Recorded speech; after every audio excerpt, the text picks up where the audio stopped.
Hi everyone, hope you're doing well from wherever you're watching this channel, depending on the time zone. Now, after the swearing in of the Tanzanian president, Mama Samia Suluhu, the internet in Tanzania was restored. And this was after 5 days of blackout. The first warning to Tanzanians was very clear. I shared yesterday.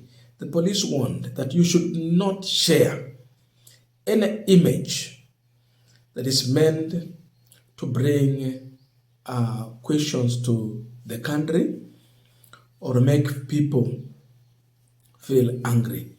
Of course, they were talking about the images of people who have either been injured or killed. That means there are many, very many people were killed in Tanzania. So, in all the attempt to block that information from getting out, I can report to you today, having confirmed the information is out in the public. The images are all over. And you will be getting those images in this video. In the Standard newspaper, there's a piece with a bold headline about the massacre in Tanzania. They have also given their views. And this is what the Standard is reporting. Tanzania massacre, that's the bold headline. If Mwalimu Julius Nyerere were to return to the nation, he built on the ideas of African unity. He would be horrified as Tanzania's first female president fought to secure her own mandate. Blood flowed across the land, cut off from the world during and after polling. Tanzanians endured what Rights Group now describe as a bloodbath that was hidden behind an official blackout but laid bare through reports shared with their Kenyan counterparts. I said yesterday, what Samia Suluhu and her regime is trying to do is to threaten Tanzania so that they cannot share the disturbing or damaging information with the images from their country to Kenyans. Because you know, in our country, Kenya, our democracy is far away from Tanzania. Sisi tumeenda viwango vingine mbali kabisa. Huwezi linganisha na Tanzania, usijaribu kulinganisha na Uganda. Tuko mbali kabisa. None of the countries in East Africa are at where we are. Ndio maana unaona Kenya hata ukiwa na maandamano lazima. You can't close internet. But we know the current regime and the previous regime, they have been fighting so much hard to control the media. That's why they try to come with the policies. Sasa zingine unasikia Baba Raila Odinga kwa ameaga, asubuhi mapema wanaamkia kusign documents. Koti inasimamisha. Jaribu hiyo Tanzania, ujaribu kusimamisha kama koti.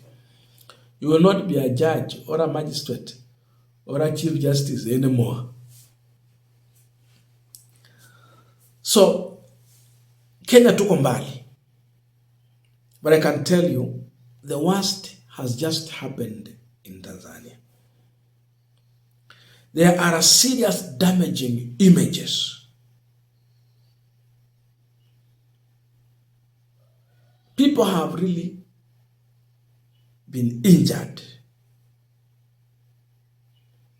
There is serious bloodshed. Wengine washaaga.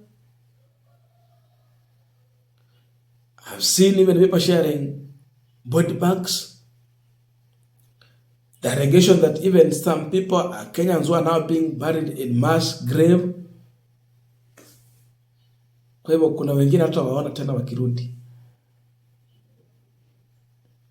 So imagine before they open for the internet, there can be a possibility that many had already been buried in mass graves.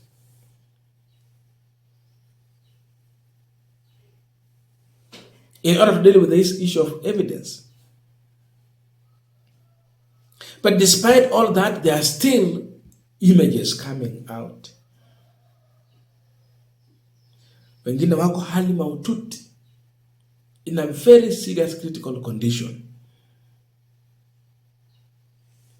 But many have died.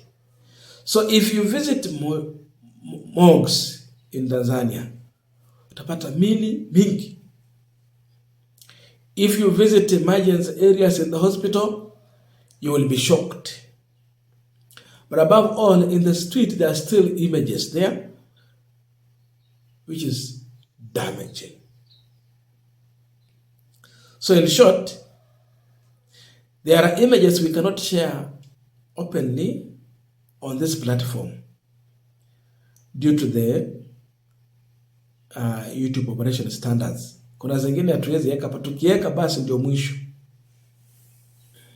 So what I will do, I will share a link.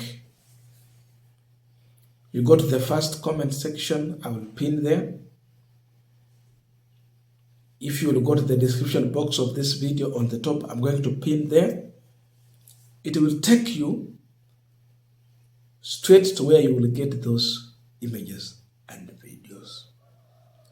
More than 86 videos have been shared with the countless images. You will get to know exactly what transpired on the ground in Tanzania. So the evidence is clear. We have a president whose foundation of leadership is based on bloodshed of our own people. In my view, Samia Suluhu has done a great damage to women leaders in Tanzania, in East Africa, and in Africa. She was to bring that change.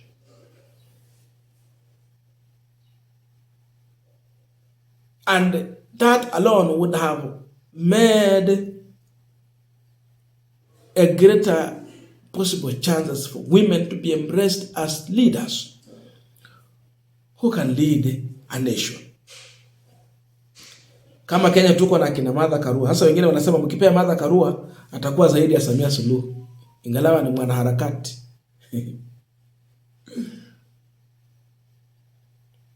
So, amekuwa one of the worst examples. But I know there are good women who can lead. Maybe she accepted to be misled. And she has sunk the nation. Indeed, this is the first time Tanzania has faced the worst. Samia Suluhu has failed to manage. The worst has just happened. We have had other people who have governed with the iron fist, yes. But the country had not reached this far to the level of damage that it has experienced. Leo hii mambo yamekuwa mabaya zaidi kuliko wakati mwingine wowote in a country called Tanzania.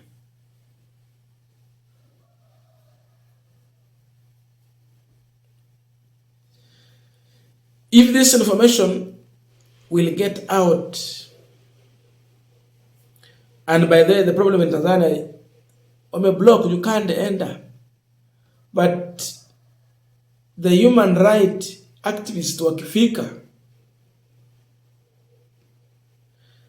na inafata waandike barua haisi si wakuja wafanye investigation about what happened in Tanzania. It's shocking. is damaging. But you know what? The African Union chairperson already came out and congratulated Samia Suluhu.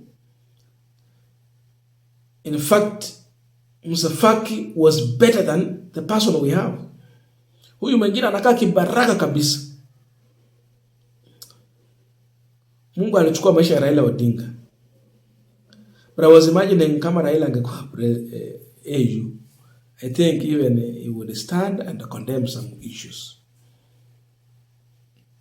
Lakini sasa huyu ambaye tuko naye, sijui aliona Samia Suluhu kama Muislamu mwenzake tu basi akaamua ama ni vipi. But I'm sorry to use mambo ya religion because we respect all our religions. But I don't know what he was basing on to congratulate a person who has